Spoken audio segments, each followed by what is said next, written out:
Comecei a gravação, professor. Pode começar. Então, boa tarde, vocês estão vendo bem aí, né, o nosso PowerPoint. E a nossa sessão de hoje, nós vamos começar com um assunto que ficou pendente da sessão de ontem. Nós falamos sobre as leis ordinárias e complementares, mas faltou falar da iniciativa popular. E esse é um assunto mais breve, então eu vou logo começar com esse slide para que a gente possa completar essa parte e, em seguida, entrar no que será o tema principal da nossa sessão de hoje, que são as medidas provisórias. Então, iniciativa popular. Lembrem que a primeira fase do processo legislativo é a fase da iniciativa. Então, quando nós estamos falando de iniciativa popular, nós não estamos falando especificamente de um ato legislativo diferente das leis, não estamos falando de uma espécie normativa diferente das leis. A iniciativa popular é a iniciativa popular legislativa. Então, significa um direito que a Constituição de 88 reconheceu à cidadania brasileira para propor projetos de lei. Então, como vocês lembram, falamos disso na segunda-feira, existem vários atores que podem propor leis ao Congresso Nacional, e entre esses autores estão também os cidadãos e as cidadãs brasileiros. A iniciativa popular, portanto, ela é parte dos instrumentos que nós conhecemos como instrumentos de democracia direta. Então, a Constituição de 88, de maneira bastante inovadora em relação às constituições anteriores, ela não só definiu o regime democrático no Brasil como um regime de democracia representativa, mas possibilitou que também a sociedade utilizasse instrumentos de democracia direta para expressar sua vontade. E esses instrumentos de democracia direta previstos na Constituição de 88 são basicamente três: o plebiscito, o referendo e a iniciativa popular legislativa. Ontem, até por outras razões, nós comentamos alguma coisa sobre o plebiscito. Se vocês tiverem interesse no decorrer da aula, a gente pode comentar um pouco mais com vocês. Mas desses três institutos de democracia direta, o que se relaciona diretamente ao processo legislativo é exatamente a iniciativa popular, porque, por meio dela, o projeto de lei pode ser apresentado pelos cidadãos e cidadãs. Então, a iniciativa popular significa conferir à sociedade brasileira o poder de iniciativa, conferir à sociedade brasileira a prerrogativa de dar início ao processo legislativo. Então, nós não precisamos esperar que um deputado, um senador, ou mesmo presidente da República, apresente um projeto de lei para defender os nossos direitos, os nossos interesses. Nós mesmos podemos nos organizar para isso. Porém, apesar do significado da iniciativa popular como um instrumento de democracia direta, de fortalecimento, portanto, da democracia no Brasil, nós vemos que ele é muito pouco utilizado. Eu já assinei até alguns projetos de iniciativa popular, já participei ativamente de campanhas de iniciativa popular, mas a verdade é que nós temos muitas poucas leis no Brasil que são apresentadas com base em iniciativa popular legislativa. E uma das principais razões para nós entendermos o uso limitado desse instituto no Brasil é exatamente o tipo de exigência, o tipo de requisito que a Constituição de 88 impõe, que não é muito simples de ser atendido. Então, como vocês estão vendo aí no slide, para que possa ser apresentado e seja processado como um projeto de iniciativa popular, ele deve estar apoiado, subscrito por, no mínimo, 1% do eleitorado nacional. Ora, o nosso eleitorado hoje já se aproxima dos 150 milhões de eleitores. Então, isso significa que 1% é 1,5 milhão de assinaturas, o que não é fácil de ser obtido. E, além disso, esse 1,5 milhão de assinaturas não podem estar concentrados em um único estado. Ao contrário, pelo menos 5 estados devem ter assinantes desse projeto de lei de iniciativa popular e há um mínimo de eleitores em cada estado, que é 0,3%. Então, além de ter o número nacional, que hoje está por volta de 1,5 milhão de assinaturas, em cada estado, pelo menos em 5 deles, você tem que ter, no mínimo, 0,3% dos eleitores. Então, o que acontece na prática com os projetos de iniciativa popular? E eu faço uma referência nisso no nosso texto básico. Muitas vezes há essa coleta de assinaturas, as entidades da sociedade civil, os movimentos sociais se esforçam, mas não conseguem atingir esse patamar.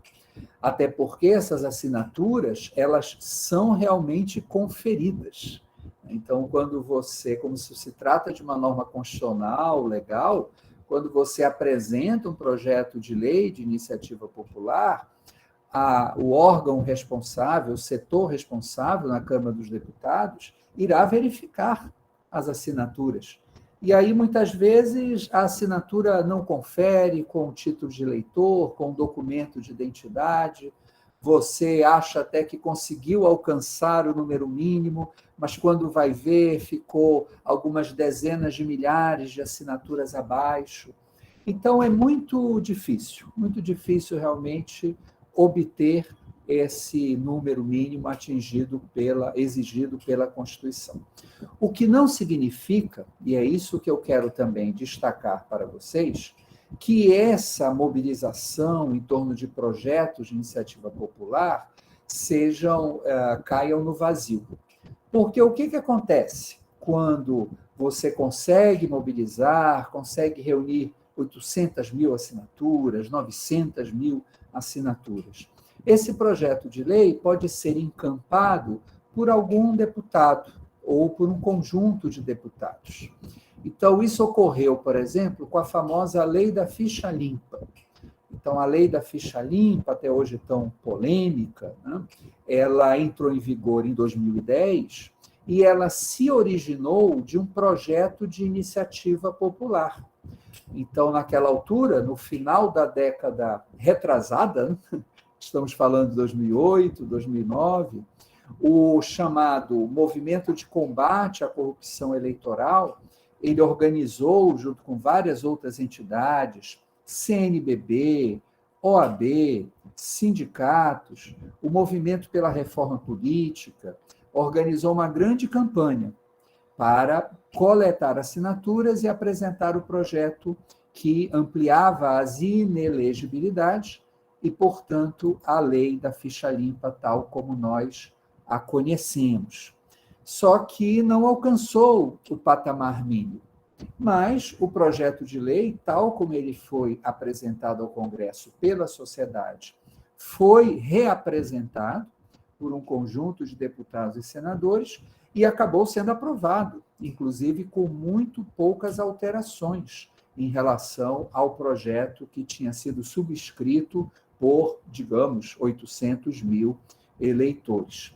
Então, isso mostra para vocês que, embora seja difícil formalmente ter um projeto de iniciativa popular que se converta em lei, nós devemos continuar utilizando esse instrumento, porque a mobilização social nem sempre será desperdiçada.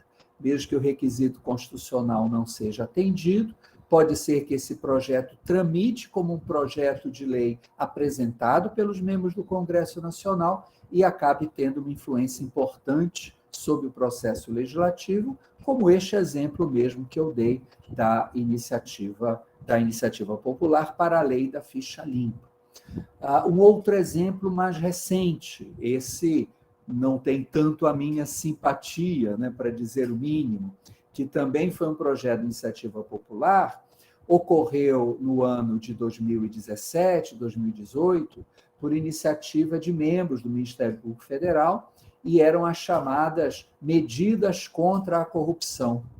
Então, já não lembro se eram 10 ou 12, mas esse projeto de iniciativa popular, capitaneado por membros do Ministério Público Federal, e que contou com muito apoio também da mídia tradicional, ele propunha uma série de mudanças profundas até na legislação penal e processual penal. E, neste caso, realmente a mobilização funcionou, né? Parece que houve mais de 2 milhões de assinaturas em apoio desse projeto de lei, e ele tramitou dessa maneira no Congresso Nacional, mas foi bastante modificado. As iniciativas desse projeto, que, sob o pretexto de combater a corrupção, violavam garantias fundamentais, especialmente no âmbito do processo penal, acabaram sendo recusados pelo Congresso. Mas é um outro exemplo, né, de uma iniciativa popular que gerou consequências, levou a alterações na legislação penal e processual penal. Mas, como vocês veem por esses dois exemplos que eu dei, o da lei da ficha limpa e o das medidas contra a corrupção, a iniciativa popular, ela altera apenas a primeira fase do processo legislativo, porque é uma iniciativa que provém da sociedade, dos cidadãos e das cidadãs. Depois que o projeto de lei de iniciativa popular começa a tramitar no Congresso, e esse é o item 4.2 do slide, o seu trâmite é igual aos projetos de lei complementar e ordinária. Então, aqui não existe nenhuma diferença. A iniciativa popular, como o próprio nome diz, ela muda apenas a primeira fase do processo legislativo.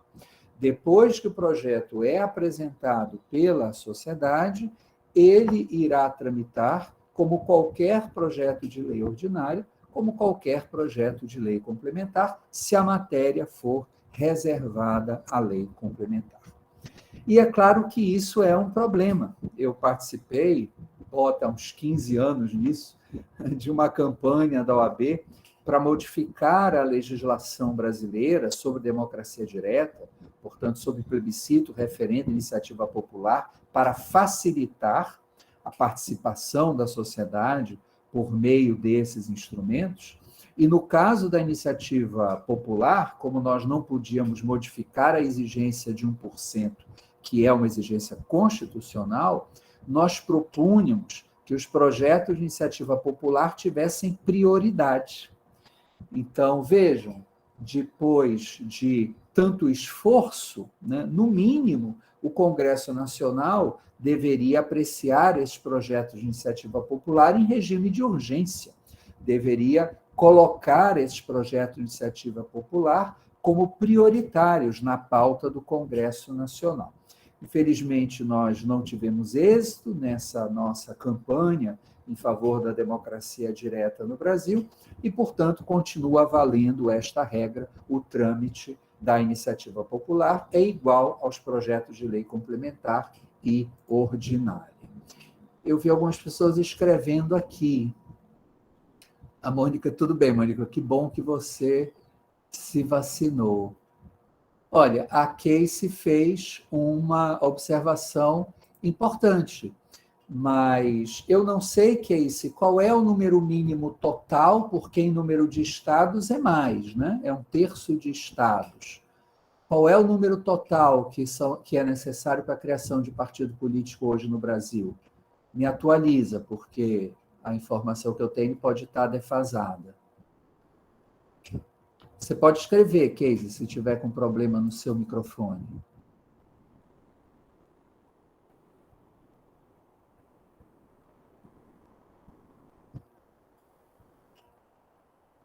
Bom, não sei se a Casey teve algum problema, mas se eu não estou enganado, tá, gente, porque o direito eleitoral, a Até já comentei isso aqui, ele muda a cada 2 anos no Brasil. Essa semana mesmo eu vi uma notícia, mas é uma resolução administrativa do TSE, que vai facilitar a conferência das assinaturas para a criação de partidos políticos, que poderá ser assinatura digital. Isso, sem dúvida, é um grande avanço, e quando eu li essa notícia, que li esta semana, logo pensei nos projetos de iniciativa popular. Ótimo, então o próximo passo é aprovar uma lei no Congresso para que também a assinatura digital seja válida para apresentar projeto de iniciativa popular. Aí acho que não vai ser tão diferente. Desculpa, Tamires, não entendi. Não vai ser tão diferente, não vai ser tão difícil, eu acho, se a pessoa puder em casa, né, no seu celular, assinar digitalmente. O que você falou, Tamires? É que a Priscila está com problema no e-mail dela, e aí ela vai ficar momentaneamente aqui nesse outro perfil de Jéssica Campos. Ah, tá, eu não vi, mas que bom que a Priscila pode estar. Eu pensei que você estava falando da case, aí eu já não entendi. Mas, em relação aos partidos políticos, realmente eu não sei qual é o número mínimo, mas o número de estados, se eu não estou enganado, são 9, né? 1/3 dos estados, mas fique à vontade para me corrigir, ou depois entre aí na internet e confira. Bom, eu tinha uma perguntinha sobre iniciativa popular, mas os requisitos, né, já estão colocados aí, né, na nossa slide, podemos seguir em frente. Então, vamos passar agora para o estudo das medidas provisórias. Se alguém tiver depois, claro, uma pergunta sobre iniciativa popular, nós podemos retomar aqui este tema.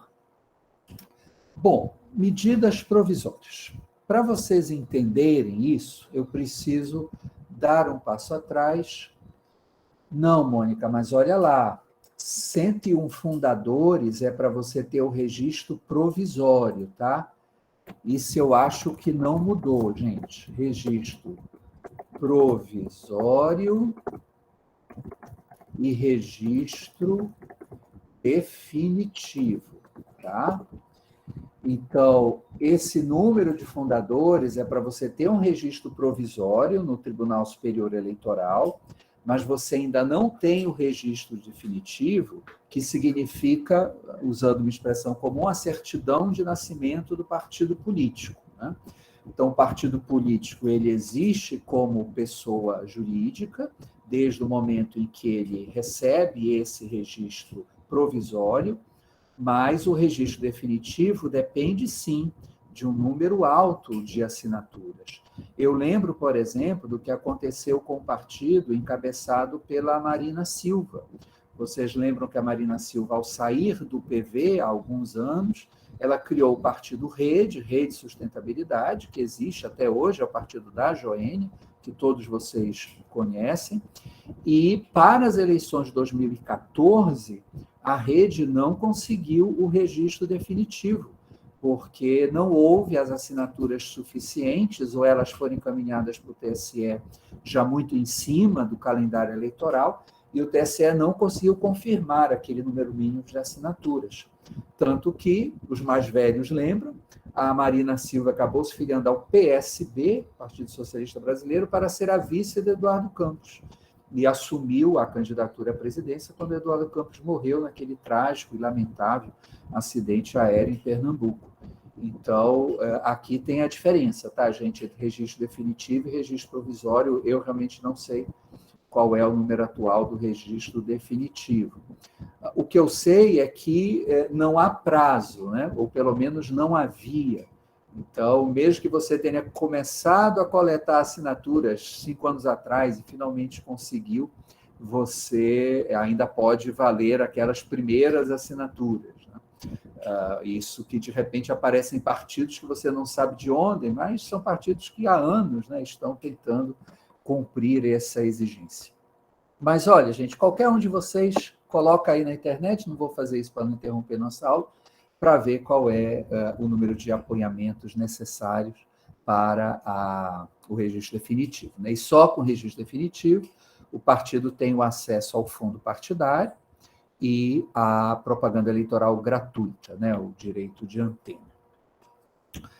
Então, medidas provisórias. Para falar disso, eu tenho que dar um pequeno passo atrás para justificar por que o chefe do Poder Executivo, por que o Poder Executivo pode editar atos com força de lei.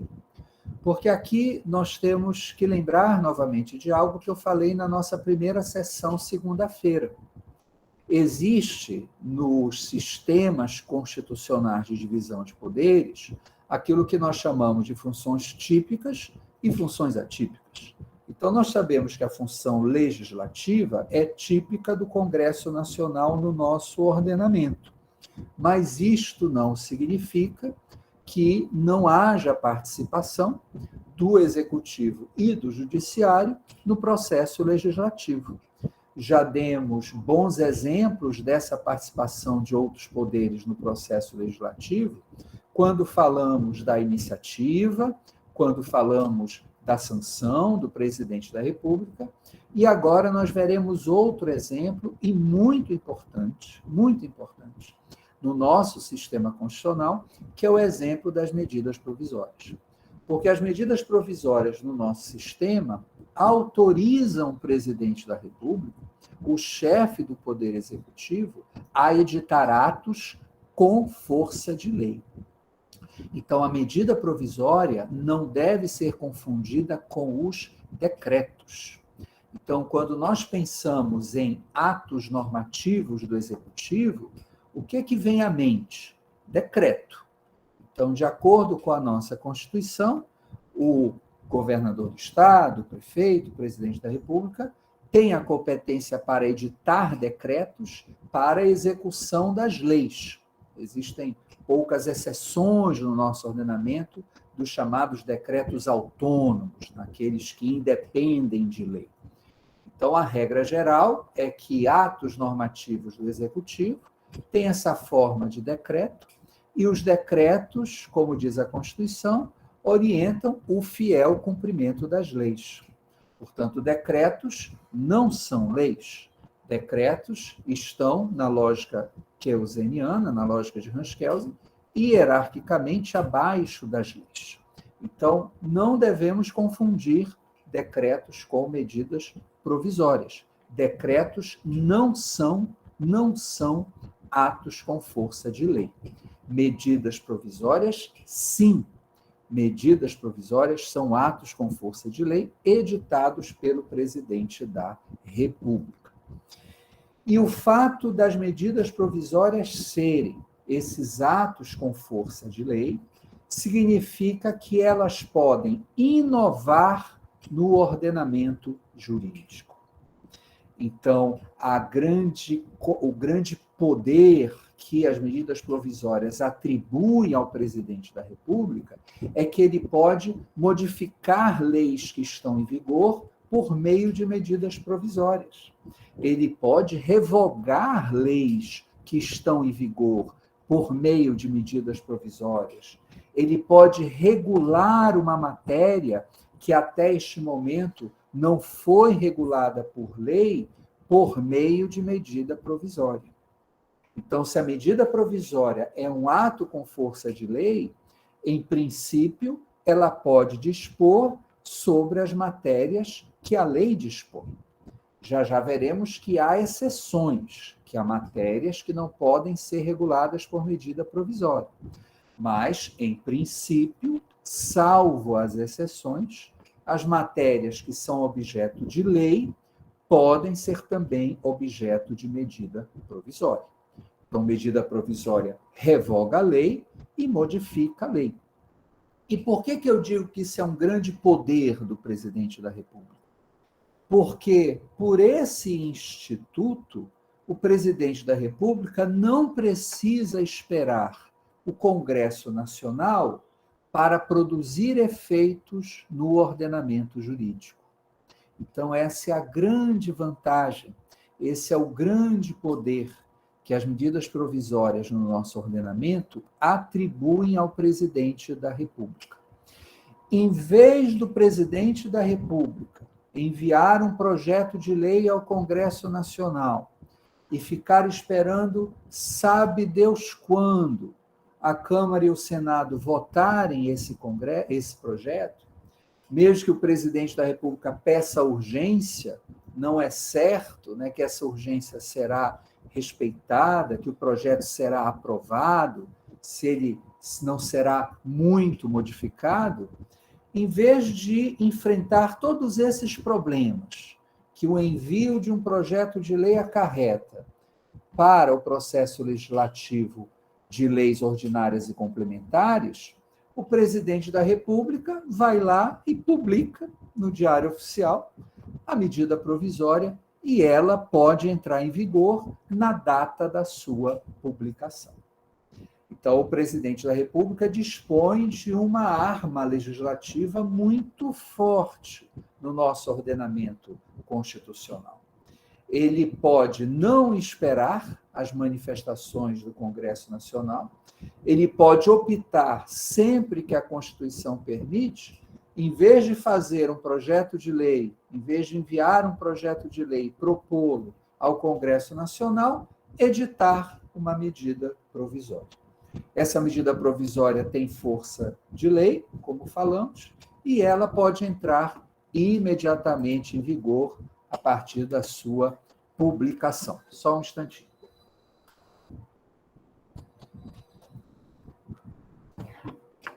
Sempre esqueço de ligar na tomada. Bom, mas isso é bom? Isso é ruim?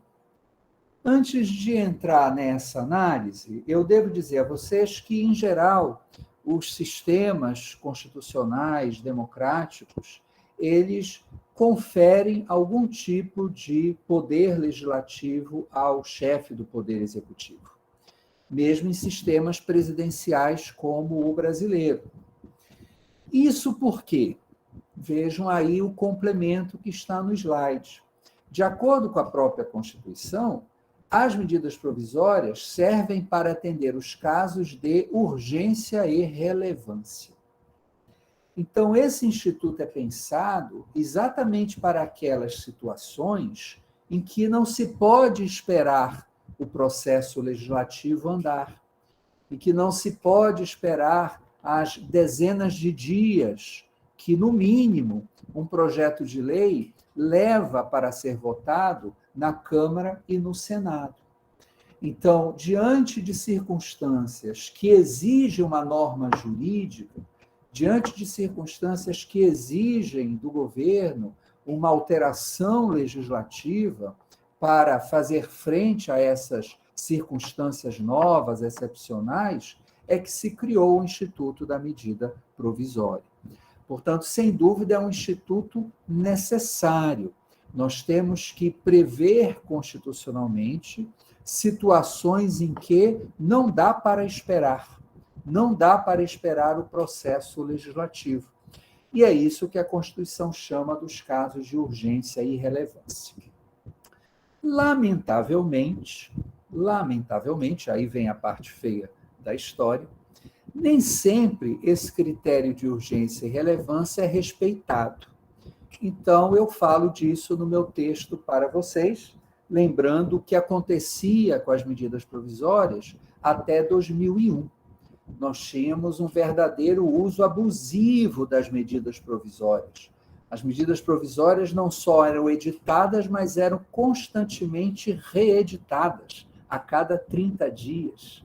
Então, nós tínhamos medidas provisórias que ficavam em vigor durante 3, 4, 5 anos, isto não é nenhum exagero, e o Congresso Nacional nunca as apreciava. Nós tínhamos e temos até hoje medidas provisórias que não se encaixam na exigência da urgência e da relevância, que são, portanto, mal utilizadas, muitas vezes, pelo presidente da República, quando ele quer fugir ao controle legislativo. Então, algumas vezes, o presidente da República tem dúvidas se o Congresso Nacional vai aprovar aquele projeto de lei, e aí, em vez de correr esse risco no Congresso, ele vai lá e edita uma medida provisória, mesmo que não seja caso urgente e relevante. Isso faz parte também, infelizmente, da nossa experiência constitucional, e eu falo um pouquinho disso no texto que vocês têm. O que vale a pena também lembrar é que o Supremo Tribunal Federal, na ampla maioria dos casos, considera que a decisão sobre urgência e relevância é discricionária do presidente da República. Então, raríssimas vezes, nesses mais de 30 anos de vigência da Constituição de 88, o Supremo Tribunal Federal foi lá e disse: não é urgente, não é relevante, suspende a medida provisória. Na prática, a totalidade dos casos, o Supremo Tribunal Federal diz que cabe ao presidente da República avaliar. Cabe ao presidente da República avaliar. Então, essa discricionariedade, esse juízo discricionário do presidente da República, faz com que as medidas provisórias sejam utilizadas sempre que o presidente da República achar conveniente. Na prática, é assim. Não existe controle sobre as hipóteses de urgência e relevância. Muitas vezes, as medidas provisórias têm, sim, caráter urgente e relevante, outras vezes não. É uma busca, um exercício do poder do presidente da República para impor uma regulação sobre determinadas matérias antes mesmo da aprovação do Congresso Nacional. Então, esse é o conceito de medidas provisórias, esse é o papel que ela exerce no nosso ordenamento jurídico, e mostrei também para vocês o problema, como isso muitas vezes é utilizado de modo não exatamente de acordo com a Constituição. E exatamente por esse abuso que caracterizou muito, especialmente os mandatos do Fernando Henrique, em 2001 foi aprovada uma emenda constitucional sob o artigo 62, é a emenda constitucional número 32, que modificou a regulação das medidas provisórias. Então, quase tudo que nós estivermos falando hoje aqui para vocês, é a partir de 2001. É quando essa emenda constitucional 32 buscou limitar o abuso, buscou devolver ao Congresso Nacional as competências para controlar a edição de medidas provisórias pelo presidente da República. Então, fica essa informação para vocês. A atual regulação das medidas provisórias, ela vem a partir do ano de 2001 e ela tenta, com êxito parcial, eu diria, isso eu falo também no texto, ela tenta, com êxito parcial, dar ao Congresso Nacional condições de controlar o exercício desse poder legislativo, que são as medidas provisórias pelo presidente da República. E, ao fazer essas alterações, a Constituição de 88 passou a incorporar limites substantivos à edição de medidas provisórias. Então, isto sim foi uma medida muito positiva do Congresso Nacional, porque antes dessa alteração, antes do atual parágrafo 1º do artigo 62 da nossa Constituição, o presidente da República não tinha limites materiais praticamente nenhum. Ele poderia editar medidas provisórias sobre praticamente toda e qualquer matéria que não fosse objeto de emenda constitucional. A partir de 2001 já não é assim. Então, é possível que tanto o Congresso Nacional quanto o Poder Judiciário controlem a edição de medidas provisórias quando elas tratam de uma matéria que lhes é vedada pela Constituição. Então, esse elenco do parágrafo 1º do artigo 62 é muito importante nós termos em mente, porque caso uma medida provisória busque regular essas matérias, ela será inconstitucional.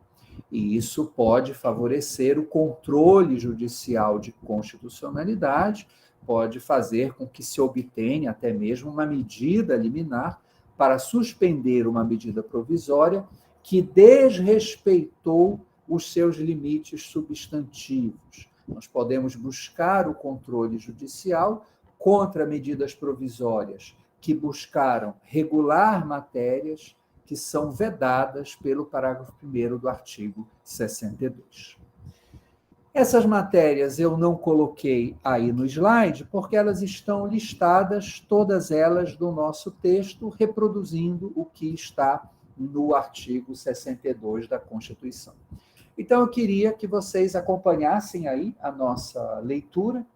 Isso está na página 8 do texto, e as matérias são as seguintes: nacionalidade, cidadania, direitos políticos, partidos políticos e direito eleitoral.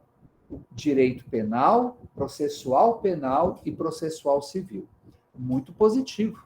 Impede que o presidente da República altere direitos fundamentais, como direitos políticos, interfira nas normas sobre direito eleitoral e partidos políticos por medida provisória, o que seguramente ocorreria para favorecer a ele ou ao seu partido dentro do processo eleitoral. Também não pode, medida provisória, violar garantias fundamentais. O devido processo legal está na base do direito penal, do direito processual penal e mesmo do direito processual civil. Então, essas matérias jurídicas dizem respeito também a direitos e garantias fundamentais. Não podem ser objeto de medida provisória. Seguindo, organização do Poder Judiciário e do Ministério Público, a carreira e a garantia de seus membros. Perfeito. Se o Poder Executivo pudesse modificar normas sobre o Poder Judiciário por meio de medidas provisórias, seria uma ingerência indevida do Poder Executivo que iria violar a separação de poderes. Planos plurianuais, diretrizes orçamentárias, orçamento e créditos adicionais e suplementares, ressalvada a abertura de crédito extraordinário para atender a despesas imprevisíveis e urgentes. Isso encaixa com o final da aula de ontem. Vocês viram como a legislação financeira tem normas específicas, e embora o presidente da República tenha o poder de iniciativa nessa matéria, a última palavra cabe ao Congresso Nacional. Então, essa restrição evita que, por meio de medida provisória, o presidente da República se sobreponha à competência orçamentária do Congresso Nacional. No final das contas, é ao Congresso que cabe dizer para quais programas, para quais ações irão os recursos públicos propostos pelo Executivo. De maneira similar, detenção ou sequestro de bens, de poupança popular ou qualquer outro ativo financeiro, essa é uma lembrança do Plano Collor, muitos de vocês ainda nem eram nascidos, mas quando Fernando Collor assumiu a presidência, diante da maior inflação já vista na história brasileira, ele baixou um plano econômico muito radical, que fazia o sequestro dos depósitos em caderneta de poupança, em conta corrente, e o fez tudo por medida provisória. Então, essa lembrança é que traz essa limitação. Matérias reservadas à lei complementar, então isto é muito importante, vocês já estudaram ontem. Então, lei complementar exige o quórum de maioria absoluta. Então, por causa disso, não pode medida provisória dispor sobre matéria de lei complementar, que exige um quórum muito acima da maioria simples. E o tema que muito se aproxima, né, do que nós vamos... Aliás, desculpa, estava invertendo aqui a ordem, ainda vamos falar disso depois. E, finalmente, matérias já disciplinadas em projeto de lei aprovado pelo Congresso Nacional e pendente de sanção ou veto do presidente da República. Então, com tudo que nós estudamos aqui, vocês também já entendem essa última limitação substantiva. Houve o processo legislativo, faltam apenas as suas últimas fases, que é a fase da sanção e, posteriormente, da promulgação. Então, se o projeto de lei já foi enviado pelo Congresso Nacional, se a discussão e votação já se encerraram no Congresso Nacional, o presidente da República não pode fazer de conta que não há esse projeto de lei enviado para a sua sanção e editar uma medida provisória sobre a mesma matéria. Então, vejam que não são poucos os limites substantivos, No parágrafo seguinte, aí eu peço que vocês façam a leitura. Existem algumas normas particulares sobre a matéria tributária. Então, dentro de determinados limites, medidas provisórias podem sim tratar de tributos, impostos, contribuições. Vejo aí no parágrafo um pouco mais mastigadinho do que no texto da Constituição. Quais são as possibilidades de medida provisória em matéria tributária? Mas, apesar de todos esses limites substantivos, que são, como eu quis mostrar para vocês, importantes, ainda resta um longo espaço legislativo a ser regulado por medidas provisórias. Então, esses limites substantivos, de modo algum, retiram do presidente da República essa competência. Mesmo que o presidente da República não possa dispor sobre todas essas matérias, em que matéria tributária ele só possa utilizar medidas provisórias de uma maneira mais restrita, mais específica do que o Congresso Nacional, ainda assim existe um alto número de matérias que podem ser reguladas por medidas provisórias. Então, apesar desses limites substantivos, todos os anos, existem dezenas de medidas provisórias editadas pelos presidentes da República. Eu não sei qual é o número da última medida provisória, mas aquela que nós vamos estudar amanhã, que é de meados de 2019, é a 688. Né? Provavelmente nós já estamos por volta do número 800, as últimas medidas provisórias já editadas neste ano, já estamos nos aproximando desse número. Né? E essa contagem atual, ela vem de 2001 para cá. Então, não são 800, 700 medidas provisórias a partir de 88, tá? É a partir de setembro de 2001, quando foi editada a Emenda Constitucional 32. Então, aí façam a conta. Né? São pouco mais de 20 anos, né? Já chegamos, na verdade, em 20 anos, e esse número, se aproximando, creio, de 800 medidas provisórias, mostra para vocês uma média anual que está na casa das dezenas de edições feitas pelo presidente da República. Então, medida provisória é algo que nós sempre temos que estar de olho. Por quê? O que também exige de nós essa atenção? Quando tem um projeto de lei, seja complementar, seja ordinária, quando tem uma proposta de emenda constitucional, nós sabemos que ela deu entrada no Congresso, que iniciou o processo legislativo desses projetos e que vai demorar para ser aprovado. Então, nós lembramos para vocês ontem como é importante, inclusive, acompanhar o trabalho das comissões temáticas, da Comissão de Constituição e Justiça, da Comissão de Finanças, porque o processo legislativo é demorado.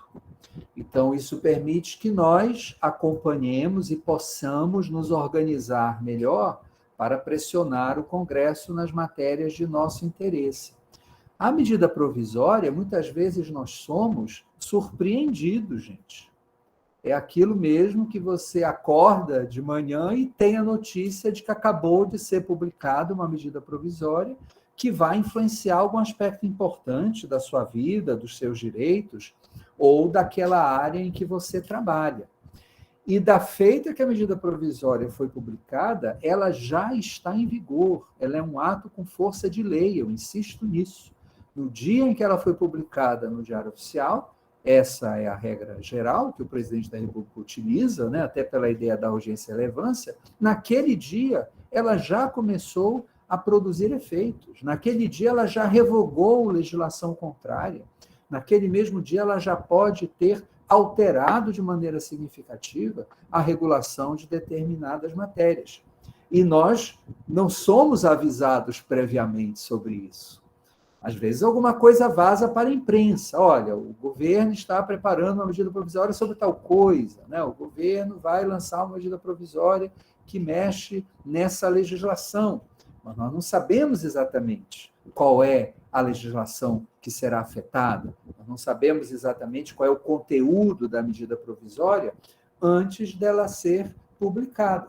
Não é que o processo seja sigiloso, claro que existe um processo no âmbito da Presidência da República, que começa nos ministérios, que se completa na Casa Civil, que é responsável por dar a redação final dos atos do Presidente da República, mas esse conteúdo nós não estamos acompanhando durante meses, como acontece com os projetos de lei no Congresso Nacional.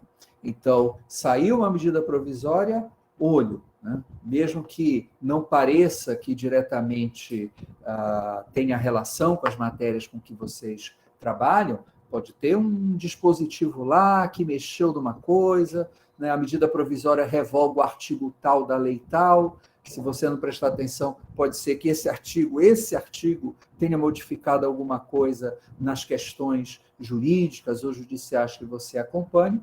E isso, portanto, é um ônus, isso é um peso que a medida provisória nos impõe de, assim que ela for publicada, tentar entender o seu sentido e saber quais são as consequências, já que os seus efeitos serão imediatos.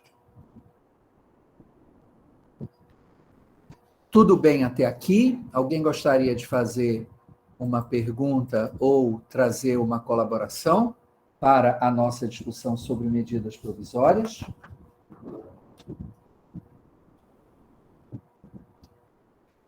Então, vamos seguir em frente. Falamos sobre o conceito de medidas provisórias, são atos com força de lei, e falamos sobre os seus limites substantivos. Agora nós vamos entrar propriamente no processo legislativo das medidas provisórias. E aí, como vocês verão, ou já sabem, esse processo legislativo é muito diferente em todas as suas fases, do processo das leis ordinárias e complementares. Então, aqui, tudo que nós estudamos, quase tudo do que nós estudamos ontem sobre o processo legislativo das leis ordinárias e complementares, não se aplicará ao processo legislativo das medidas provisórias.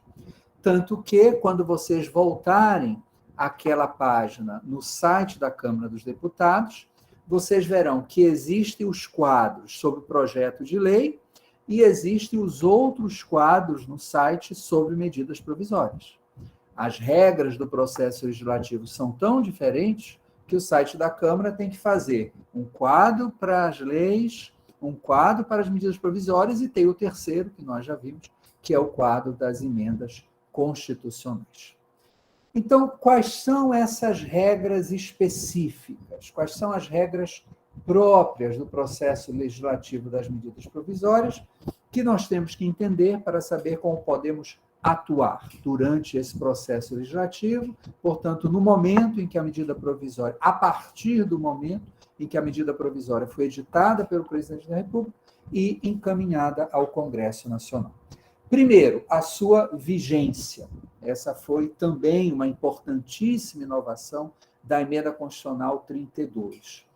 A medida provisória, em princípio, tem uma vigência de 60 dias, mas eles podem ser prorrogáveis uma única vez por igual período. Imaginem, gente, vocês acham que a maioria das medidas provisórias elas ficam em vigor durante 60 ou 120 dias? É claro que é 120 dias. Tem que ter muito consenso no Congresso Nacional, tanto na Câmara quanto no Senado, né, para que uma medida provisória editada pelo Presidente da República seja tão rapidamente aprovada no prazo de 60 dias de sua vigência. Então, considerem que, na maioria das vezes, uma medida provisória que foi editada estará em vigor por 120 dias. Portanto, o tempo que nós temos, preste atenção nisso, o tempo que nós temos para influenciar o processo legislativo das medidas provisórias são 4 meses. Não é muito tempo. Isso já considerando uma prorrogação.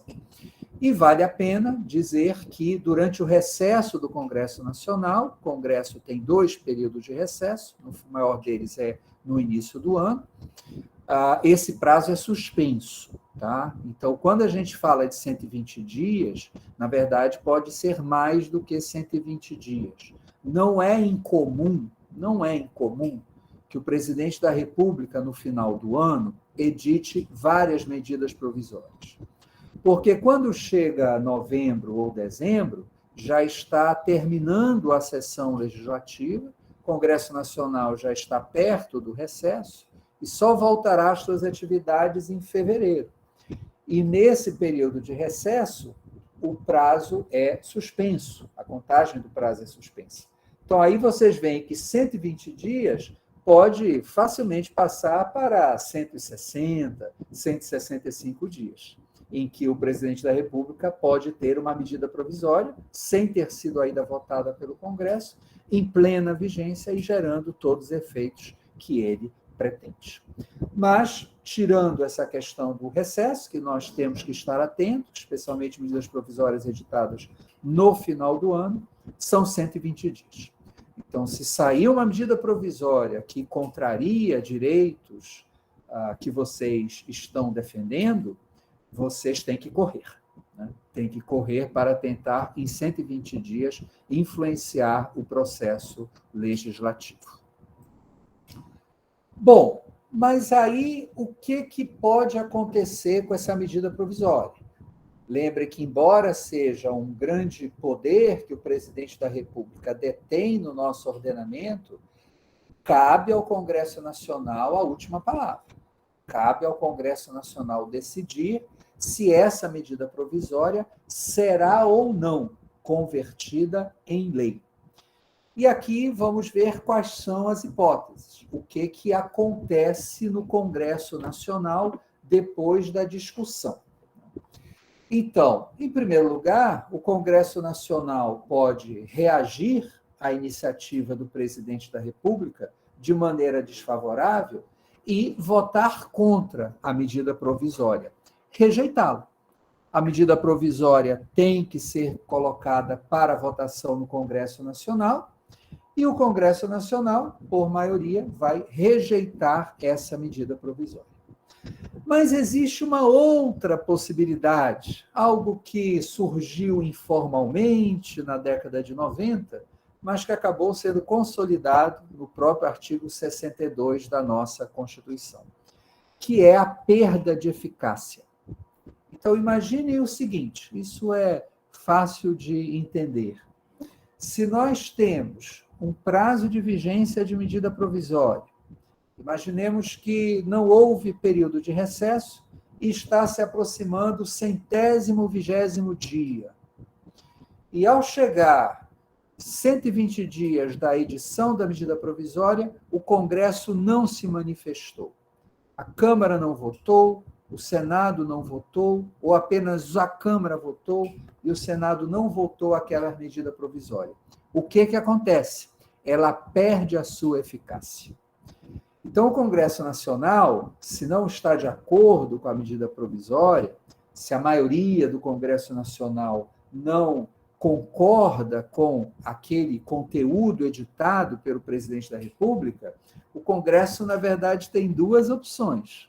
A primeira é óbvia, submete à votação e rejeita.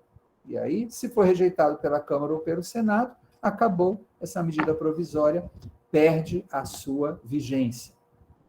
Mas também, mesmo que não entre em votação, mesmo que a discussão se alargue ou se a oposição consegue bloquear, obstruir a votação, ela perde a sua eficácia. Então, isso é positivo para que as medidas provisórias não fiquem indefinidamente em vigor, aguardando a votação do Congresso Nacional. Salvo suspensão do prazo na época do recesso, são 120 dias para bater o martelo. Ou vota, e aí a votação pode aprovar ou rejeitar, ou perde a eficácia, porque já não pode prorrogar além dos 120 dias a vigência da MP. E apenas o que acontece, né, quando o Congresso Nacional opta por rejeitar ou não vota no prazo definido a medida provisória. O Congresso Nacional tem que disciplinar as relações jurídicas no prazo de 60 dias. Então, a Constituição dá esse prazo de 60 dias, já que a medida provisória foi rejeitada pelo Congresso ou perdeu sua eficácia, o próprio Congresso, por resolução, por decreto legislativo, vai regular as relações jurídicas que se desenvolveram sob as normas daquela medida provisória, que finalmente não se incorporou ao ordenamento jurídico. E uma observação, isso está no nosso texto, caso o Congresso Nacional não edite esse decreto no prazo de 60 dias, aí sim os atos praticados, os atos jurídicos praticados com base na medida provisória continuarão regulados por ela. Então, a Constituição evita que haja uma lacuna. A medida provisória não foi convertida em lei, ela não se integrou definitivamente ao ordenamento jurídico brasileiro e, ao mesmo tempo, o Congresso não cumpriu, no prazo de 60 dias, a obrigação de regular as relações jurídicas. Bom, então, nesse caso, a Constituição mesmo dá a solução e diz que os atos jurídicos continuarão valendo com base na medida provisória, mesmo que não tenha sido convertida em lei. Então, isso para falar da rejeição ou da perda de eficácia e as suas consequências. Agora, como se dá a discussão? Vocês lembram que os projetos de lei de iniciativa privativa do presidente da República, eles começam a tramitar sempre pela Câmara dos Deputados? Se vocês lembram disso, que nós falamos aqui, vocês já podem saber, imaginar, que a medida provisória vale a mesma regra. Então, como a medida provisória é iniciativa exclusiva do presidente da República, o processo legislativo começa pela Câmara dos Deputados. Portanto, a discussão e a votação das medidas provisórias são primeiramente feitas na Câmara dos Deputados. O que gera, faço essa observação para vocês, problemas com o Senado, porque, como a tramitação começa na Câmara, a Câmara acaba utilizando a maior parte desse prazo de 120 dias. Então, também não é raro que o Congresso, que o Senado Federal receba a medida provisória, já aprovada com modificações pela Câmara, faltando 20 dias, faltando 15 dias para o término da sua vigência. E isso gera conflitos, porque muitas vezes os senadores não terão tempo suficiente para apreciar a medida provisória na forma em que ela saiu da Câmara dos Deputados e, portanto, terão menos poder de influenciar o conteúdo dessa medida provisória, que será convertida em lei. Mas esse é problema do Senado, o que interessa é a Constituição, que determina que o processo legislativo começa pela Câmara. Agora, aqui tem uma outra diferença, que já está aí no nosso slide. As medidas provisórias, elas são apreciadas por uma comissão mista do Congresso Nacional, uma comissão mista, portanto, formada por deputados e senadores. Então, essa foi uma maneira que a Emenda Constitucional 32 também criou para facilitar o trâmite da medida provisória, para acelerar. Então, embora a discussão comece na Câmara, embora a primeira votação seja na Câmara, já que se trata de um ato editado pelo presidente da República, os senadores participam, juntamente com os deputados, na comissão mista que dará o parecer sobre essa medida provisória. Então, o parecer que é votado na Câmara também é o parecer que servirá para o processo legislativo da medida provisória no Senado, e isto ajuda a agilizar o trâmite da medida e, ao mesmo tempo, é uma diferença importante que vocês têm, mais uma, com o projeto de lei ordinário complementar. Então, você não terá aquele trâmite nas comissões da Câmara, depois nas comissões do Senado e vice-versa. É uma comissão mista que é encarregada de apresentar a análise, o parecer da medida provisória. E aí o regime de votação, ele também tem essa particularidade. Vejam que a medida provisória nasce com a vigência de 60 dias, e embora ela seja prorrogável por mais 60, o que na maioria das vezes acontece, ela entra em regime de urgência 45 dias após sua publicação.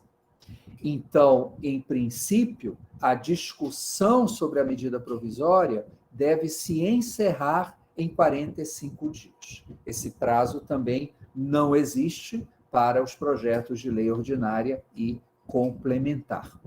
45 dias após a publicação, já é necessário, portanto, iniciar, né, o processo de votação. Existem várias formas, por exemplo, da definição da ordem do dia, em que essa votação pode ser adiada. A votação de um projeto de lei, ela mesma, pode levar várias semanas. Quanto mais polêmico o projeto, mais alongado é o processo de votação. Mas aqui vocês estão percebendo que isso se faz no plenário. Então, ao contrário do que nós vemos nas comissões que podem votar de maneira definitiva projetos de lei ordinária, projeto de lei complementar sempre vai para o plenário. No caso da medida provisória, é decisão do plenário. E caso não ocorra essa votação, no regime de urgência, a medida provisória tranca a pauta deliberativa do Congresso Nacional. Então, essa é a principal consequência, né? O próprio Congresso Nacional é obrigado a votar a medida provisória, porque senão ele não pode votar outras matérias deliberativas que tenham o conteúdo da medida provisória. Sobre discussão e votação, alguma dúvida? Professor, só me tira uma dúvida. Esse prazo, ele é contado em dias úteis ou é corrido? Não, aqui é corrido. Aqui tem uma regra geral, Dimas. Quando se fala em dias úteis, nós temos essa referência expressa, né? Então, quando é para contar somente os dias úteis, a Constituição, a legislação, expressamente define. Quando não há essa menção, são dias corridos, tá? Prazo de 60 dias, prorrogável por mais 60. Essa é o critério geral que vocês podem utilizar para os textos legislativos, incluindo a Constituição. Esclareceu? Ok, eu fiquei em dúvida aí devido à suspensão quando termina, né, no final do mas ano. mesmo a suspensão, Dimas, no recesso, são dias corridos, né? Então, o Congresso Nacional, deixa eu ver qual é a data de dezembro, para não passar para vocês uma informação errada. Olha, o Congresso Nacional, ele fica de recesso do dia 23 de dezembro até o dia 1º de fevereiro do outro ano, do ano seguinte. Esse é o período mais longo de recesso. Aí tem 15 dias ali entre julho e agosto. Também são dias corridos, tá? Durante todo esse período, que é mais de um mês, né, de 23 de dezembro a 1º de fevereiro, são dias corridos. Conta tanto os dias úteis quanto os inúteis. Ok, professor, obrigado. Mais alguém? Algum outro esclarecimento ou colaboração aqui com a nossa aula? Então, vamos seguir. Para que fase vamos agora? Para as duas últimas fases do processo legislativo, sanção e promulgação. E aí eu juntei, tá, essas duas fases, porque vai coincidir realmente, se há ou não sanção, com quem tem a competência para promulgar. Então, aqui nós veremos, e, mais uma vez, né, as imagens ajudam a fixar, isso está muito bem no quadrinho lá da Câmara sobre medida provisória. Mas nós temos duas possibilidades aqui, quando o Congresso Nacional vota as medidas provisórias. Nós já vimos a rejeição, tá? Eu coloquei logo no início a rejeição para a gente limpar o meio de campo, porque se rejeita, evidentemente, não tem sanção e promulgação. A medida provisória perdeu a sua validade e o Congresso Nacional terá que, por decreto legislativo, regular as relações jurídicas. Mas se a medida provisória é aprovada, aqui nós temos duas possibilidades. A medida provisória pode ser aprovada sem alterações, então, o texto da medida provisória editado pelo presidente da República é aprovado pelo Congresso, no máximo você faz uma mudança de redação, mas não tem nenhuma mudança substantiva, ou a medida provisória é aprovada com alterações. Então, a medida provisória aprovada com alterações significa que aquele texto editado pelo presidente da República, caso seja convertido em lei, não será o mesmo. O Congresso Nacional terá modificado as normas que constam na medida provisória. E, caso aprovada sem alterações, há consequências sobre a fase de sanção e promulgação. Caso aprovada com alterações, já não sei qual foi que eu falei antes, haverá outras regras para a sanção e promulgação. Medida provisória aprovada sem alterações. Quem promulga é o presidente do Congresso Nacional. Simples assim. Por que não precisa ter sanção do presidente da República? Ora, o presidente da República editou, de acordo com a sua vontade, de acordo com a sua competência, aquela medida provisória. O Congresso Nacional não mexeu em nada, aprovou sem alterações. Então, não faz sentido ter sanção. Não faz sentido ter uma fase em que o presidente da República vai sancionar e vetar, ou vetar, um projeto, uma medida provisória que ele mesmo editou, um ato legislativo que ele mesmo editou. Então, aqui vocês têm uma notável exceção à regra de que a sanção é uma fase do processo legislativo e que a promulgação é feita pelo Poder Executivo. Aqui, se não houver alterações, é o presidente do Congresso Nacional. O presidente do Congresso Nacional é o presidente do Senado Federal, ele ocupa as duas cadeiras, promulga como lei. Então, note, a medida provisória ela está em vigor durante 60, 90, 120 dias, mas se ela for aprovada pelo Congresso, ela se converte em lei. Então, você pode ter a medida provisória 800. Se essa medida provisória foi aprovada pelo Congresso, você não vai mais encontrar nos atos legislativos vigentes no Brasil a medida provisória 800.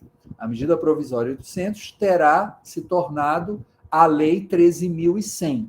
Tá? Então, lembrem disso, é um pequeno detalhe, mas bom lembrar. Tá? A medida provisória ela tem a sua vigência, mas ela, em algum momento, vai desaparecer formalmente do ordenamento jurídico.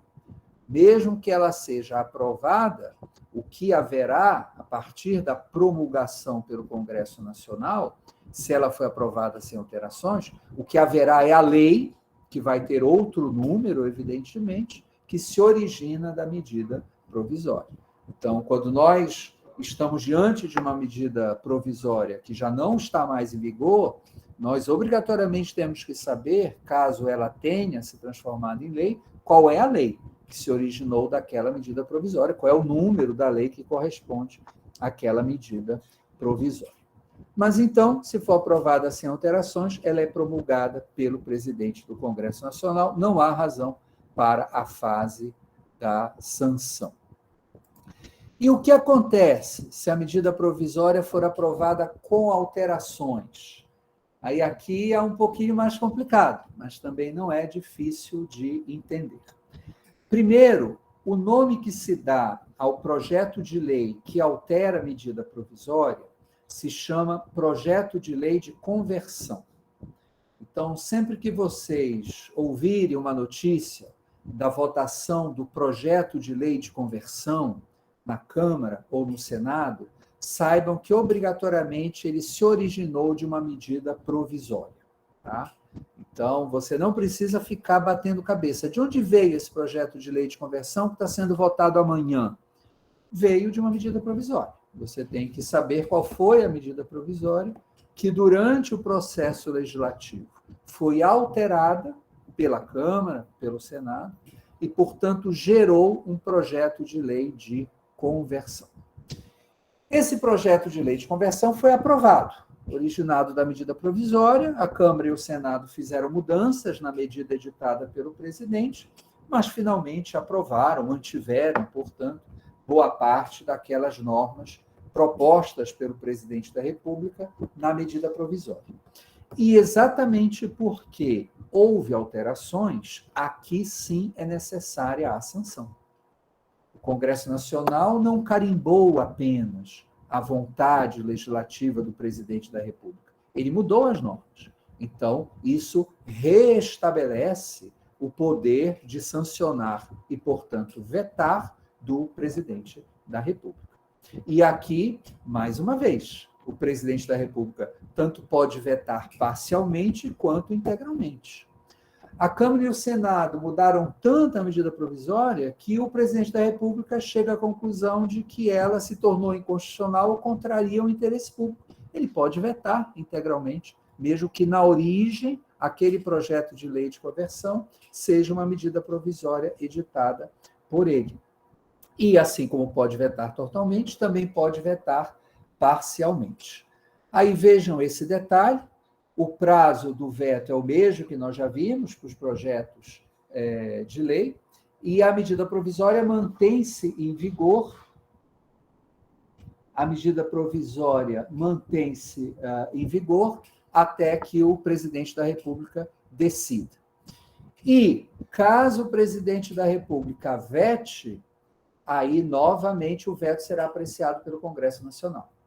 Então, aqui retorna a mesma lógica que nós já estudamos sobre os projetos de lei complementar e de lei ordinária. A última palavra, mais uma vez, será do Congresso Nacional.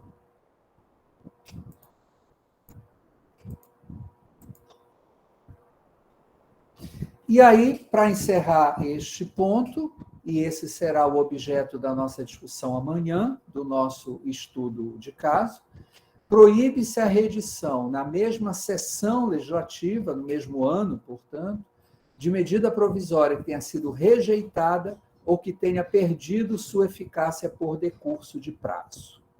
Então, não vou me alongar muito aqui, porque amanhã nós vamos falar sobre isso, porque aconteceu com a medida provisória 886, e é um ponto importante também para nós sabermos desses limites que a Constituição impõe à edição de medidas provisórias do presidente da República. Então, como veremos amanhã, você ganhou o jogo quando conseguiu que o Congresso Nacional recusasse dispositivos de medida provisória que viriam violar direitos, restringir direitos, e aí o presidente da República tenta virar no tapetão. Tenta editar uma outra medida provisória para gerar os mesmos efeitos. Isto não é possível, é norma expressa da Constituição, e aqui amanhã nós vamos ter o nosso estudo de caso exatamente sobre esse tema. Então, muito bem, essa foi a nossa exposição sobre medida provisória. Ainda vamos falar hoje, para encerrar essa parte expositiva do nosso programa, sobre leis delegadas. Nós vamos agora fazer aquele momento para ver se vocês têm dúvidas, se a gente pode contar com a participação de vocês para falar um pouquinho mais dos aspectos que vocês considerem mais importantes. E eu vou pedir apenas um minutinho, tá bem? Já já eu volto com vocês.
Abimael, você já chegou em Belém? Já está voltando, né? Tomou o tacacá?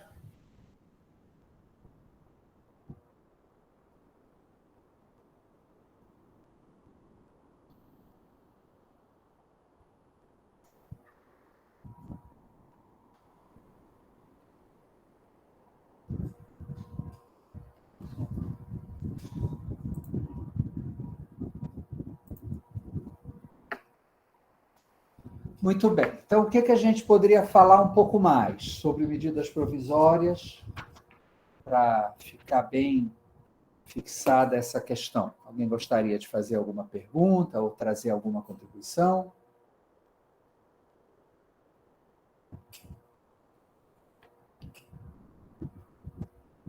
Espero que eu não esteja sendo muito básico, tá, gente? Eu já falei no primeiro dia que o problema do ensino remoto, da falta de contato, é que a gente não conhece a turma, né?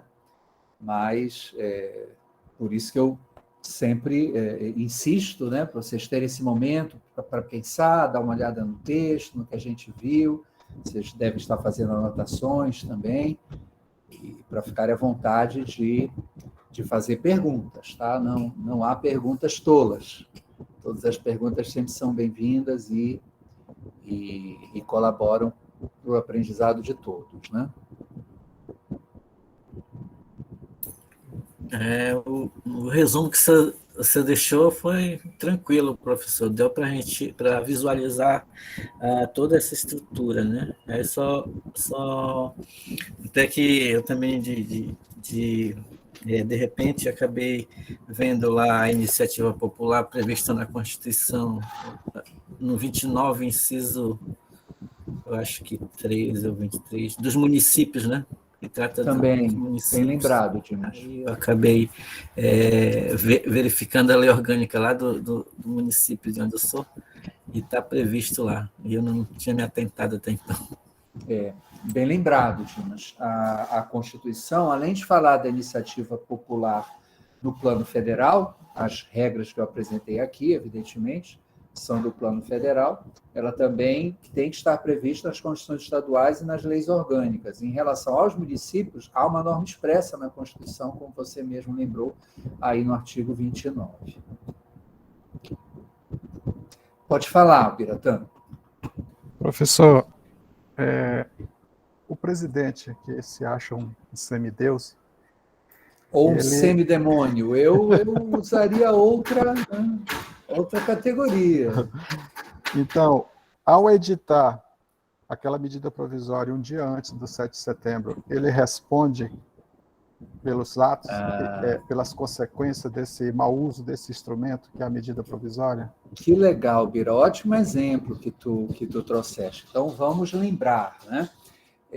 No processo de mobilização para os atos do dia 7, que para alguns até foram um ensaio, né, de um golpe de Estado do Bolsonaro, o presidente editou uma medida provisória mudando as normas sobre a difusão, né, de notícias pela internet, né? O Brasil tem essa legislação que é chamada de Marco Civil da Internet, e claramente o objetivo dessa medida provisória era dificultar, né, a fiscalização, a investigação, o posterior processamento dos apoiadores bolsonaristas que, como nós sabemos, né, aprenderam com o Trump a usar as redes sociais para difundir as fake news e manter os seus apoiadores mobilizados.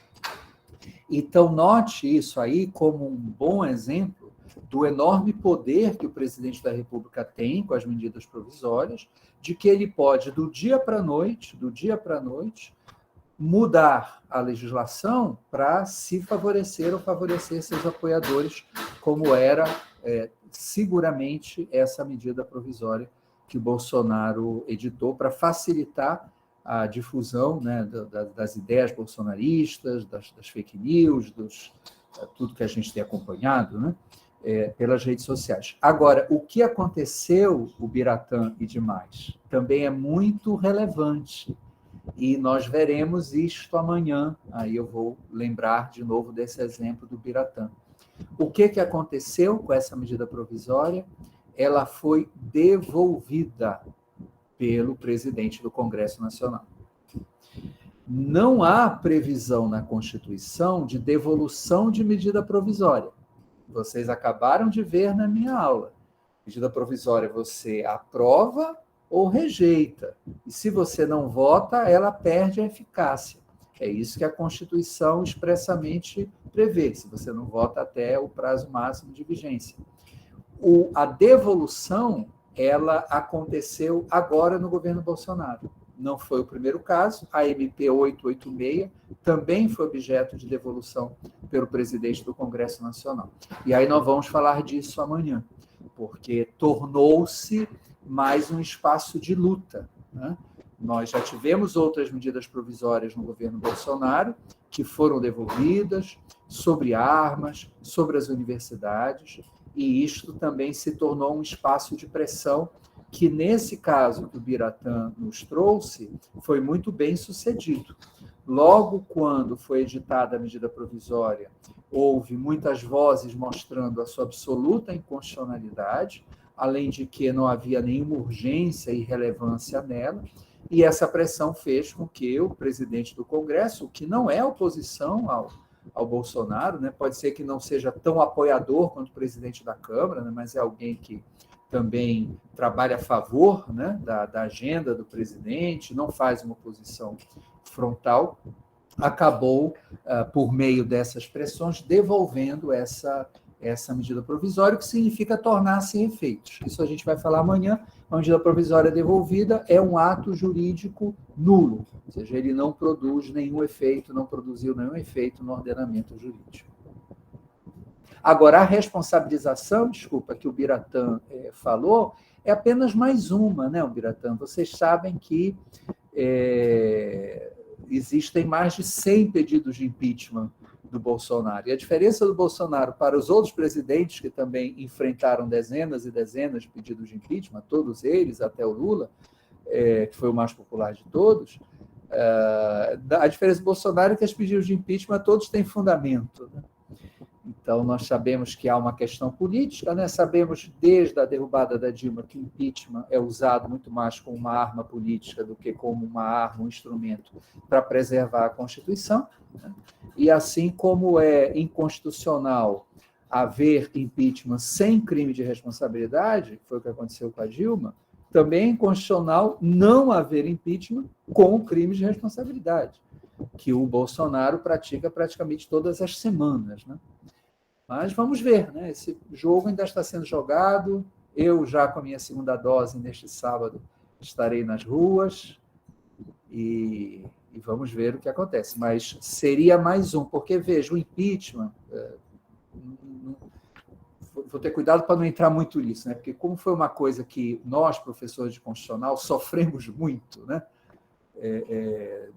No período lá, do 2016, a gente acaba se estendendo, mas... Só para lembrar uma coisa para vocês, crime de responsabilidade é grave ofensa à Constituição, grave. Coisa que mesmo se a Dilma tivesse cometido as pedaladas fiscais, coisa que o processo não demonstrou, não seria grave porque não provocou nenhum problema para o orçamento público naquele ano, ao contrário, né? O governo gastou menos do que ele previa inicialmente. Então, quando você edita uma medida provisória que é flagrantemente inconstitucional, quando você edita um ato que não há como ser defendido com base na Constituição, tanto que é devolvido pelo Congresso, o Congresso nem aprecia, nem inicia o trâmite legislativo, é uma grave ofensa, né? Está aí um exemplo de grave ofensa, né? Mas, infelizmente, as consequências não estão sendo seguidas, né? As consequências que deveriam ocorrer.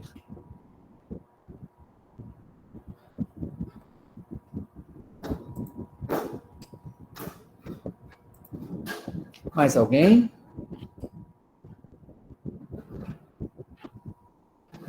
Bom, então, deixa eu só falar uma coisinha que ontem realmente eu esqueci, aí revendo as minhas anotações, porque além do texto eu tenho as minhas anotações, tem coisa além do texto, que eu esqueci de falar para vocês, que também é importante para vocês terem conhecimento, embora seja uma matéria já muito de detalhe do processo legislativo, porque é regulamentada pelos regimentos do Congresso Nacional, que é o que nós chamamos de destaques, tá?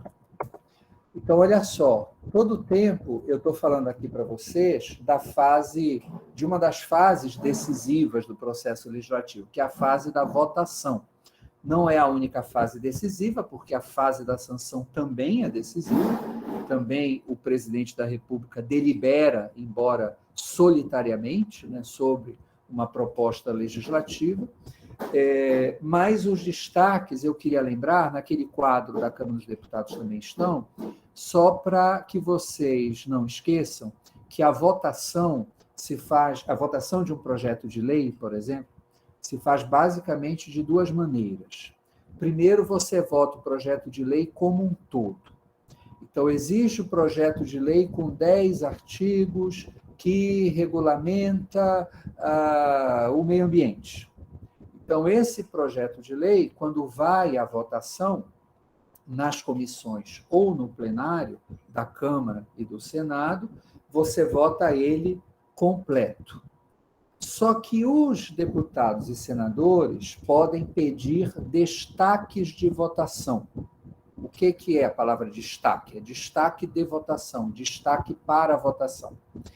E aí, vamos imaginar, o projeto de lei já foi aprovado na sua totalidade, aqueles 10 artigos, mas o artigo 3º foi objeto de um destaque. O artigo 9º foi objeto de um destaque. Aí esses artigos são votados separadamente. Então, o deputado pode ter apresentado um destaque para suprimir o artigo 2º. Aí a Câmara vai votar novamente só aquele artigo 2º para saber se ele permanece ou não no texto da lei. Ou o deputado pode ter apresentado uma emenda ao artigo 9º. Então, ele pediu um destaque de votação do artigo 9º para que seja votada uma emenda que dá uma outra redação ao artigo 9º. Então, também nesse caso, o artigo 9º será votado separadamente. Tá? Então, importante, eu ontem já devia ter falado disso, realmente esqueci. Importante também vocês lembrarem disso. A votação das proposições legislativas, vamos imaginar, você não quer que um projeto de lei seja aprovado, mas ele foi aprovado na comissão ou no plenário. Você ainda tem um campo de luta. Você ainda pode diminuir o prejuízo aprovando destaques que retire daquele projeto de lei que você considera ruim as suas piores partes, né? Tire o prejuízo maior. Da mesma maneira, contrário senso, né? O exemplo oposto. Foi aprovado um projeto de lei que você quer, foi aprovado um projeto de lei que vai ampliar direitos fundamentais. A luta ainda não terminou. Quando você conseguiu aprovar o projeto de lei, serão votados destaques daqueles que se opõem a ele e que podem retirar algumas das conquistas que você obteve naquele projeto de lei na sua completude, na sua totalidade. E, portanto, você tem que continuar acompanhando o processo legislativo para evitar que a lei seja modificada e os avanços que foram obtidos nela acabem sendo parcialmente perdidos, porque um destaque conseguiu suprimir, por exemplo, um determinado dispositivo daquele projeto. Tá? Então, isso também está lá nos nossos quadrinhos, tá, gente, na página da Câmara. Deem uma olhada nessa questão dos destaques, que depois da votação do projeto como um todo, aprova, rejeita, da medida provisória, do projeto de lei de conversão, aprova, rejeita, você vai votar os destaques. Por isso também que as votações podem se estender durante muitos dias, né? Porque um projeto complexo, uma lei extensa, uma medida provisória polêmica, com certeza haverá muitos pedidos de destaque. E aqui cada um vai ter que ser votado. Existe também a obstrução da minoria, ela pode usar, né, o regimento interno para forçar a maioria a estar presente, para manter o texto aprovado. Nem sempre a maioria consegue colocar o número de deputados ou senadores suficientes, então isso vai prolongando o processo de votação. Então, sempre temos que prestar atenção também na maneira como os destaques estão sendo encaminhados e votados. Bom, se ninguém tiver mais alguma pergunta ou colaboração sobre as medidas provisórias, vamos falar, então, do nosso último item, que é a delegação legislativa. Então, veja, quando nós usamos a palavra lei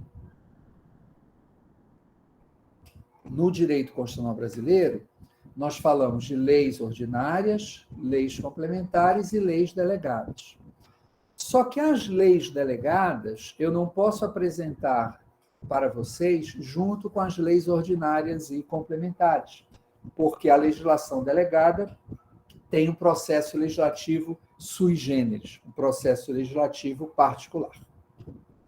Então, as normas que valem para o processo legislativo das leis delegadas não são as mesmas, são muito diferentes, como vocês verão, das normas que valem para o processo das leis ordinárias e complementares.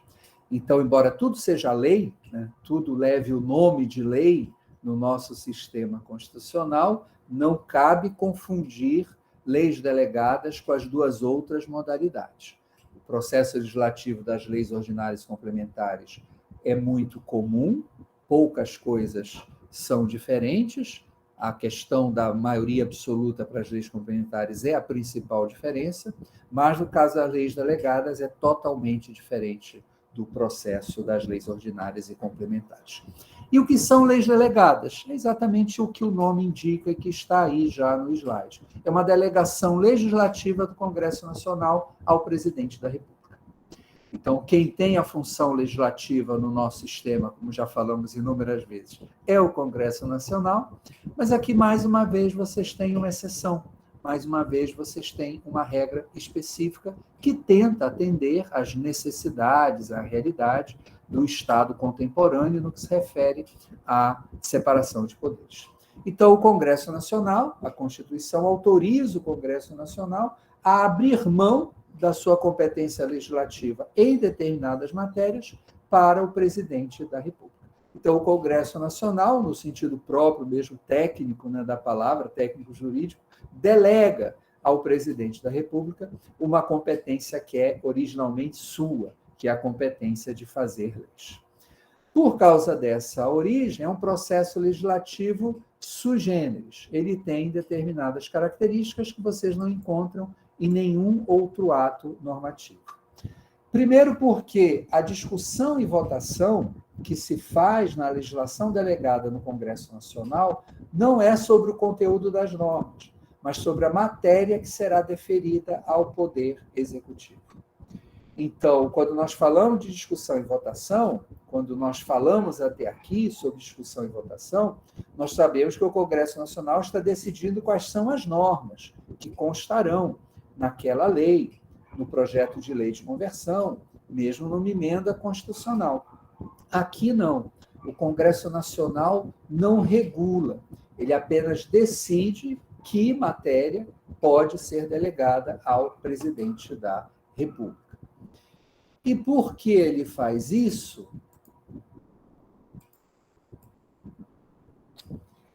Não haverá a necessidade de sanção.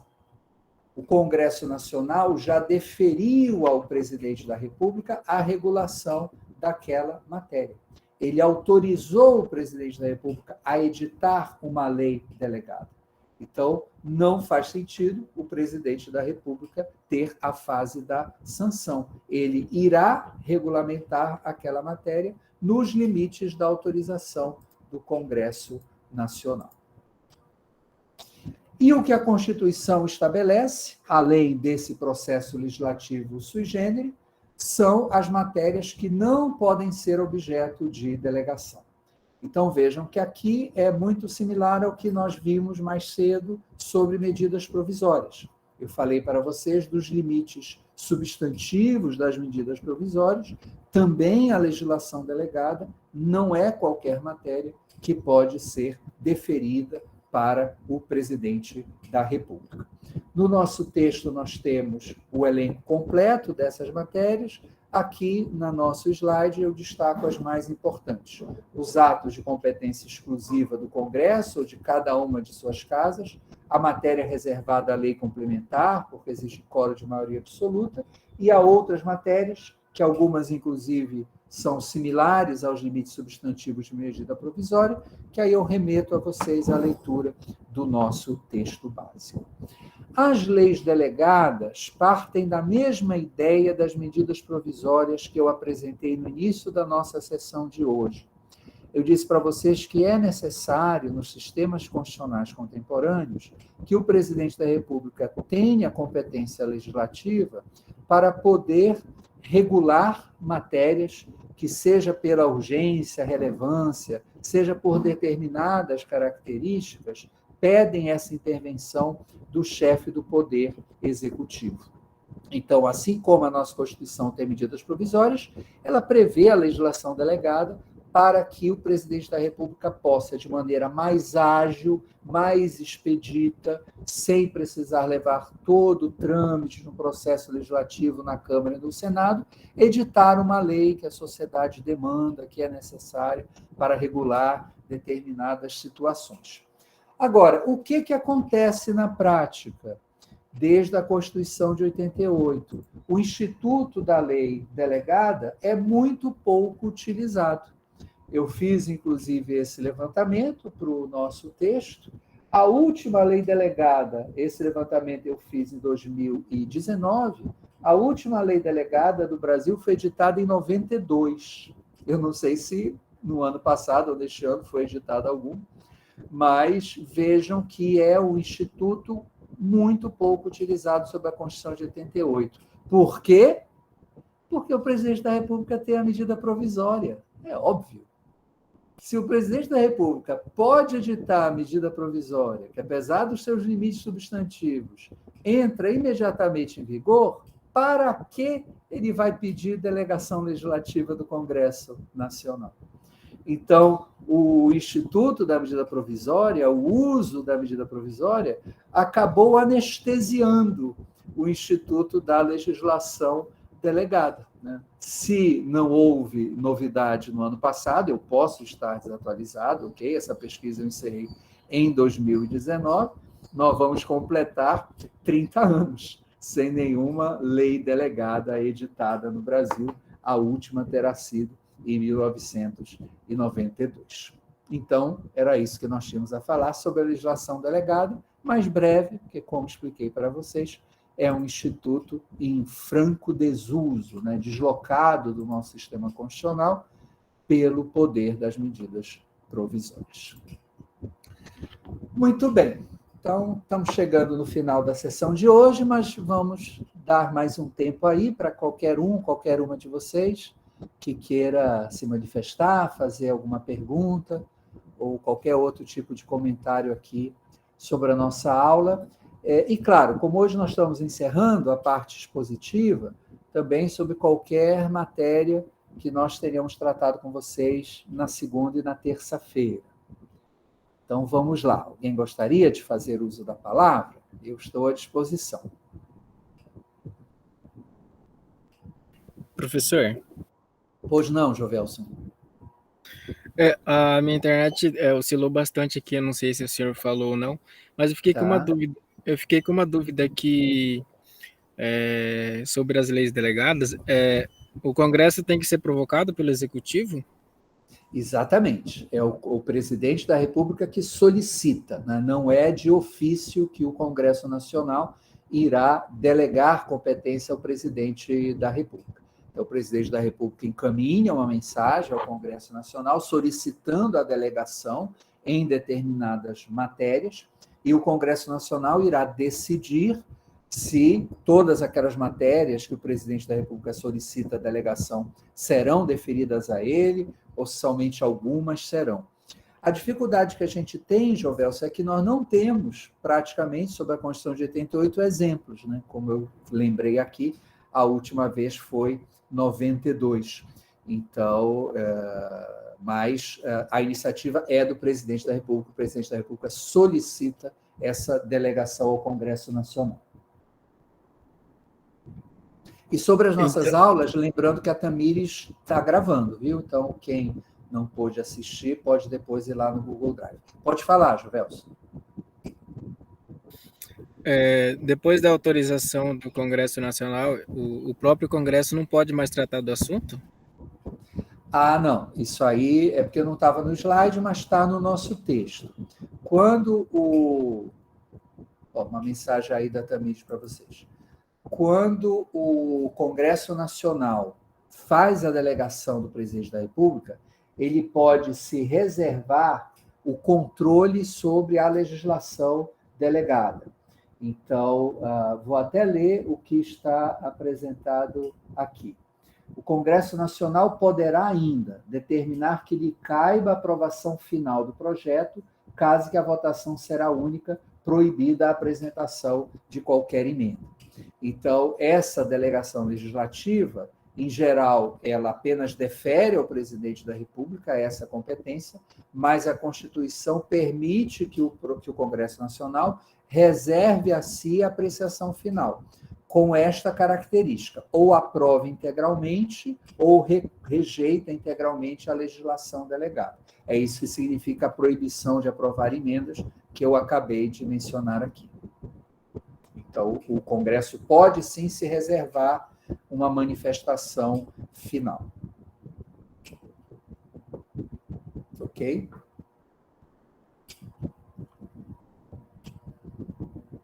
Ok. Quem mais gostaria de encerrar a nossa sessão de hoje, trazendo alguma contribuição?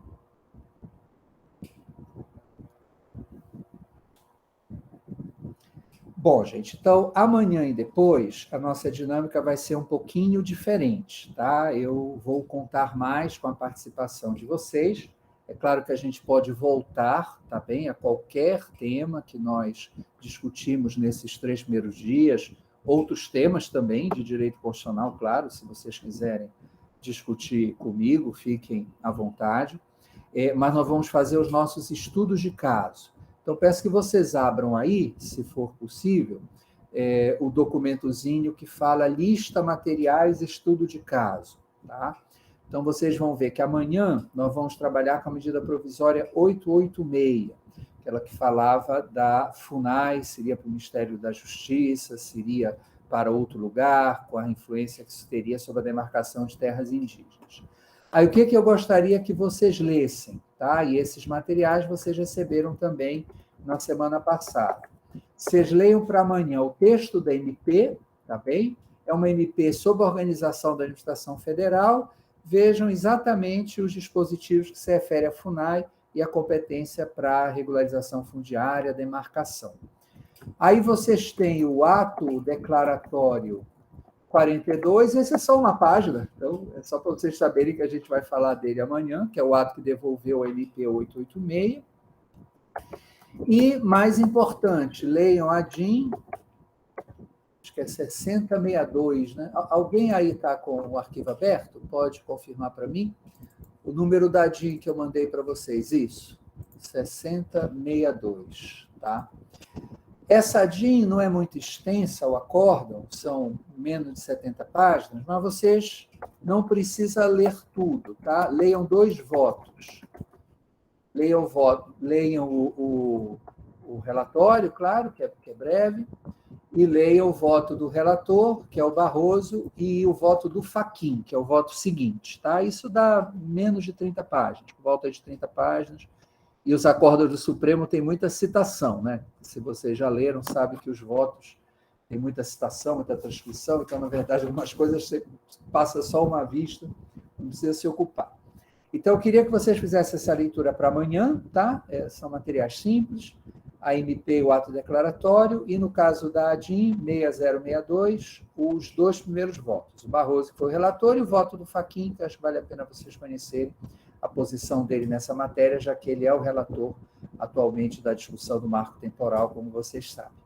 E aí, o que nós vamos fazer amanhã? Tá? Eu quero fazer com vocês uma sessão mais informal. Tá? Eu vou fazer uma apresentação inicial do caso, que muitos de vocês talvez já conheçam, e depois eu vou dirigir perguntas, tá bem?